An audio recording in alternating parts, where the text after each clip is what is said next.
Hey, Warrior Saints. Welcome to today's edition of our Crucifixional Life stream on a frigid day here in Phoenix, Arizona. And I know you might be laughing at me at what I might define as frigid now that I live here.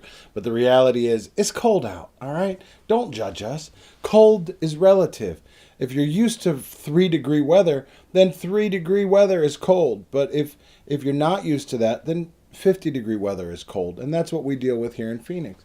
It's chilly out there, but it's okay. We're inside. It's nice. It's roasty toasty, and we're glad to have you with us today. We're going to continue this line of thought that Father Chris talked about yesterday about sitting at the feet of the Master. He used a great image from Luke's 10th chapter, from the 10th chapter of the Gospel of Luke, which is probably a better way to say that, or Luke chapter 10, where he talked about this encounter where Christ goes into the home of two sisters, Mary and Martha. And Martha is getting everything ready, and Mary is just sitting there listening to what the Master is teaching. And she complains and says, Martha complains and says, tell her to get up and help me. And Christ says to her, Martha, Martha, you are troubled and anxious about many things. One thing is needful. Mary has chosen the good portion, and it will not be taken away from her. She is choosing to sit at the feet of the Master. She is choosing to sit there in that good portion, to hear those words, those teachings, those things that become necessary for life from Christ himself, so that she can turn away her way of living, so that she can do what he is teaching her to do, and she can live this new life. Now, that's great, but we got to be honest with ourselves. Just hearing the teaching alone doesn't always get it done. Just hearing what is being taught and understanding that and hearing it and saying, I need to do that isn't enough. But we have this word, and I just used it errantly, understanding, where we want to understand it. We need to rationalize it. We need to grasp it. We need to take it, and we need to have it be ours. But I have to ask you this question. When you do that, are you open? And what I mean by that is, am I, in my wrestling and my struggle to understand, am I being open to hearing God's teaching? Or is my desire to understand just hearing this teaching that I am being confronted with and trying to shove it into the box that I already think it needs to be in? For example, I was having a conversation with someone about Scripture recently, and they told me what Scripture was saying. Before I even got a word in, they were already telling me their conclusion of what that passage was telling us. And I said to them, that's actually not what that passage is telling you.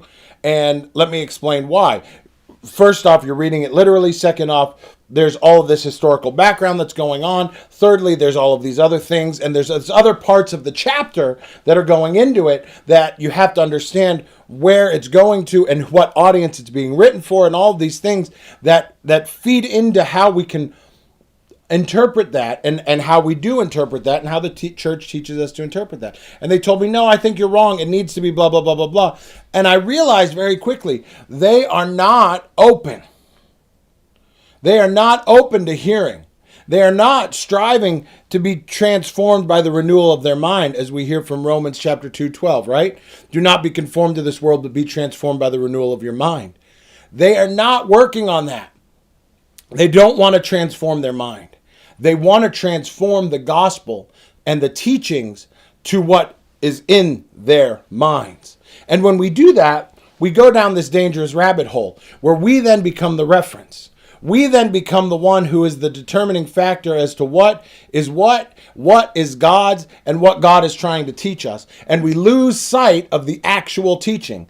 And our struggle to understand and our desire to try to take it and fit it into some preconceived notion that we've already created, we lose sight of who God is.